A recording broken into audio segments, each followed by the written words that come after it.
Hi. Oscar Wilde once said, I don't want to be at the mercy of my emotions. I want to use them, enjoy them, and to dominate them. Do you think he was right? Yeah, completely right. Absolutely correct. Emotions have the potential to help us, but there is a danger that they can also dominate us and actually take control of our lives. Mostly emotions are categorized as negative or positive, unpleasant or pleasant, activated or deactivated. Positive and negative emotions both have significance in our lives. They play separate roles in our brains. Do you know negative emotions are inevitable? Yes, we experience during the course of our pursuit to have a fuller and satisfying life.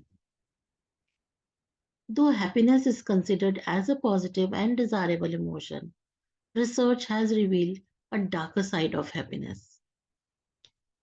Remember that pursuit of happiness is not always positive, and experiencing happiness is not always a good thing. People who pursue happiness strongly tend to be more depressed, miserable, and unhappy. For example, positive emotions have been shown to impact the brain in various ways. They can increase our performance by lifting our spirits without distracting us, whereas negative emotions distract us. Positive emotions trigger the reward pathways in the brain. Stress hormones decrease, and there is a greater feeling of well being. Positive emotions may also widen our brain's scope of focus. We can focus more with positive emotions. But what about the negative ones? Negative emotions facilitate processing of emotional conflict. In other words, we can say that negative emotions can help us figure out tough emotional problems. They can facilitate cognitive conflict processing. In other words, negative emotions can also help us make sense when we receive confusing signals. They can reduce the experience of empathy, which can help protect us from getting too involved with others and stay focused on our goals. So negative emotions do have some benefits.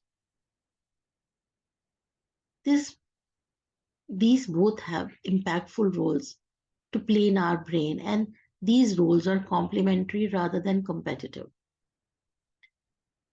Some common positive emotions may include love, joy, satisfaction, contentment, interest, amusement. Have you ever experienced those?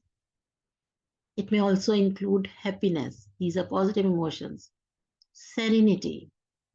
So, such a long list. It also has awe. A few of the most commonly felt negative emotions you may have gone through: fear, anger, disgust, sadness, rage, loneliness, melancholy.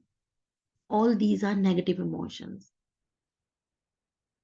Annoyance is also a kind of negative emotion. So, if you look at the list of negative emotions, you would realize that we do not want to feel any of those emotions. Do we? No, we tend to avoid those emotions. So, no one does. It doesn't feel good to experience any of those emotions, the negative ones.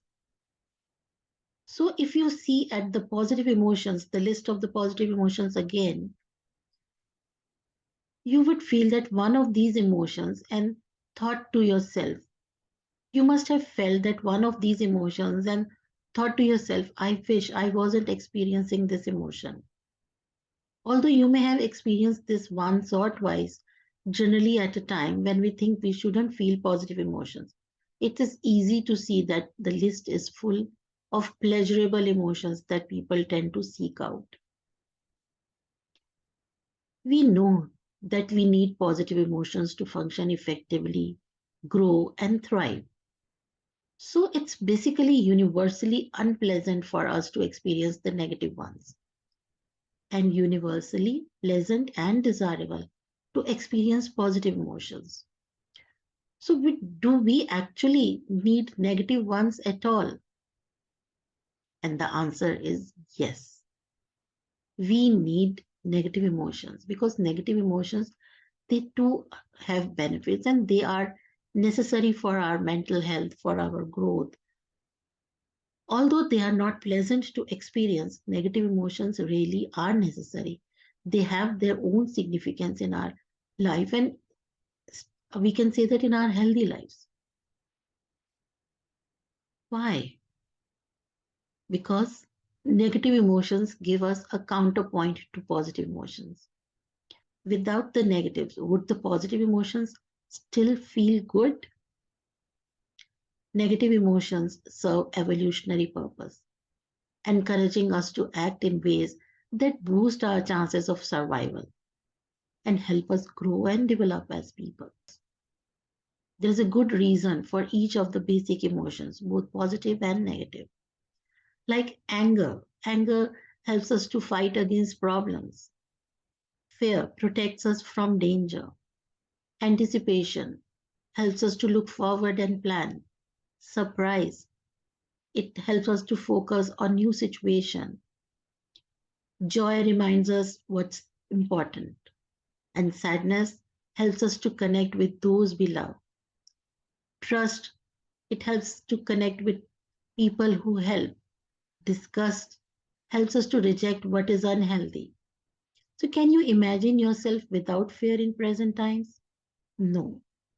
Or do you think that you can get engaged in some business or investment opportunities without putting yourself in danger? Without disgust, without disgust, would you have been able to refrain from putting any of the many harmful substances that you had access to as a toddler? As unpleasant as they may be, it can be denied that negative emotions serve an important purpose in our lives.